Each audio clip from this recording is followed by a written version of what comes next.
SRA आणि क्लस्टरच्या नावाखाली आदिवासी पाडे उद्ध्वस्त करायचं काम सरकारच्या माध्यमातून सुरू आहे। सरकारच्या या धोरणाविरोधात ठाण्यातील आदिवासी बांधवांनी आक्रोश आंदोलन केलं। या सरकारचा निषेध करण्यासाठी ठाण्यातील आदिवासी बांधवांनी चिरागनगरहून जिल्हाधिकारी कार्यालयावरती हे आंदोलन केलं। सन 1949 साली आमच्या आदिवासी बांधवांना कलेक्टर साहेबांनी चिरागनगर येथील जमिनी यांनी करून दिल्या आहेत। आमच्या कायदेशीर अधिकार असतानाही सरकारने आमची दखल घेतलेली नाही। सरकारने आमची दखल घेतलेली नाही आणि त्यामुळे आमचा संसार उघड्यावरती पडलेला आहे। सरकार स्वतःचा कायदा विसरलेला आहे। जे सरकार संविधान मानत नाही ते सरकार देशद्रोही आहे, असा आक्रोशही यावेळी आदिवासी बांधवांनी केला आहे।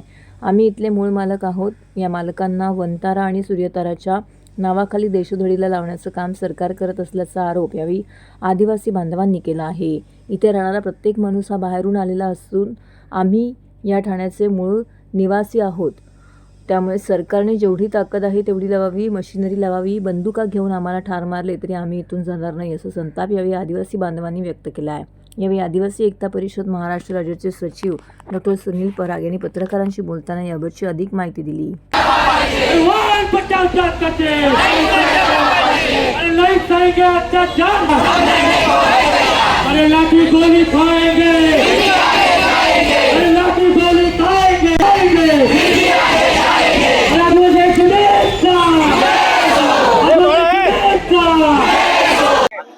मी डॉक्टर सुनील पराग, आदिवासी एकता परिषद महाराष्ट्र राज्य सचिव आणि आदिवासी एकता परिषदच्या माध्यमातून आज आक्रोश मोर्चा काढलेला आहे।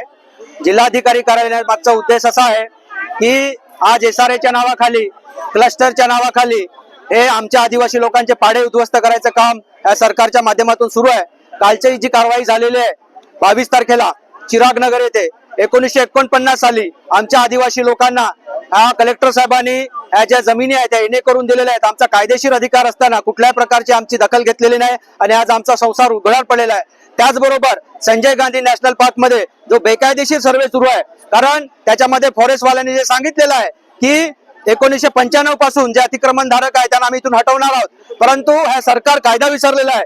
जे आदिवासी लोक आहेत त्यांच्यासाठी ह्या देशामध्ये विशेष कायदा झाला आहे, FRA फॉरेस्ट जो काही कायदा आहे, वन हक्काचा कायदा आहे, त्याच्यामध्ये 2005-2006 पासून जेही आदिवासी लोक इथे राहतात त्यांच्यासाठी हा कायदा आहे। आणि अशा पद्धतीने बेकायदेशीर पद्धतीने आमच्या आदिवासी लोकांना इथे हटवून हे जे संजय गांधी नॅशनल पार्क आहे हे कुठल्या तरी बिल्डरला, मोठ्या कॉर्पोरेटला द्यायचा त्यांचा डाव आहे। वनमंत्र्यांचं स्टेटमेंट आहे, मी ऑफिशियली बोलतो, ज्या धर्तीवरती अंबानी साहेबांनी वनतारा बनवलेला आहे त्या धर्तीवरती हा संजय गांधी नॅशनल पार्क मध्ये सूर्यतारा बनवायचा आहे आणि इथल्या आदिवासी लोकांना देशोधडीला लावायचं आहे। प्रधानमंत्री आवास योजनेच्या नावाखाली आम्हाला इथून हाकलून लावायचा कार्यक्रम सरकारने हातामध्ये घेतलाय। आम्हाला वन हक्काचा कायदा आहे, सामूहिक वन हक्क आहे, वैयक्तिक वन हक्क आहे, असं सगळं असताना बेकायदेशीरपणे आमच्या घरामध्ये घुसून आमची परवानगी नसताना आमच्या घरामधला सर्वे सुरू आहे। तुमच्या घरामध्ये व्यक्ती किती आहे, तुमचं आधार कार्ड, पॅन कार्ड, तुमचं अकाउंट बुक हे लोक आमच्याकडे मागतायत आणि अशा बेकायदेशीरपणे हा सर्वे चालू आहे।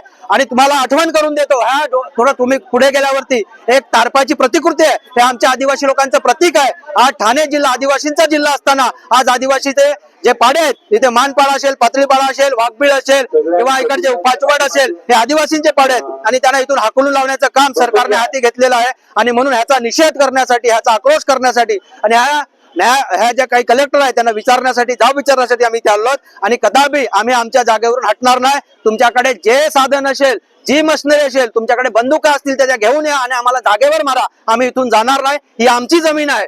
आज ह्या जिल्ह्यामध्ये राहणारे लोक कुठून आले असतील, पण आदिवासी इथला मूळ निवासी आहे आणि त्याला देशोधडी लावायचं काम इथली शासन व्यवस्था करते। सरकार स्वतःचा कायदा विसरलेला आहे आणि मी हे सांगेन की सरकार संविधान मानत नाही म्हणजे ते सरकार देशद्रोही आहे। स्वतःहून त्याच्यावरती त्याने गुन्हे दाखल करून घेतले, अशी परिस्थिती निर्माण झाली आणि आज SRAच्या नावाखाली, क्लस्टरच्या नावाखाली जे काय चाललंय त्यांचं वनतारा बनवायचंय, सूर्यतारा बनवायचंय, ह्याच्यामध्ये आदिवासींना देशोधडीला लावायचं काम सुरू केलेलं आहे आणि आमची मूळ जमीन आहे, आम्ही इथले मालक आहोत आणि मालकाला ह्या पद्धतीने वागवलं जात आहे। सरकारने आदिवासींसाठी भरपूर कायदे केलेले आहेत। जसं 1971 ला आदिवासी जमीन नावावर करण्यासाठी सरकारी जमिनीवर अतिक्रमण असेल ते नावावर करू शकतो। 2022 ला मागेल त्याला घर, ते पण आदिवासीला जमीन नावावर करायचा अधिकार दिलेला आहे। असं असताना पण आम्हाला बेकायदेशीर ठरवून, आम्हाला इलिगल ठरवून इथून उठवायचं काम ह्यांनी सुरू केलेलं आहे आणि त्याचा निषेध करण्यासाठी आज आदिवासी एकता परिषदच्या माध्यमातून हे जनआंदोलन सुरू केलेलं आहे। आजचं हे प्रतिकात्मक आहे। आज जे संसार उघड्यावर पडलेले आहेत त्याची जबाबदारी कोण घेणार आहे हे कलेक्टरला आम्ही विचारणार आहोत। जर कोणी जबाबदारी घेणार नसाल तर तुम्ही ह्या जिल्ह्याचे मायबाप आहे। आमची सर्व आदिवासी कुटुंब ह्या वस्तीला तुमच्या जिल्हाधिकारी कार्यालयामध्ये येऊन राहणार आहोत। आम्ही जाणार कुठे आहोत? हे आमचा सवाल आहे आणि त्याच्यासाठी हा आमचा मोर्चा आहे की आमचं जे गाऱ्हाण आहे ते तुम्ही ऐकलं पाहिजे. तुम्ही जबाबदार व्यक्ती आहात आणि ह्या पद्धतीने आजचा हा मोर्चा आपण इथे काढलेला आहे.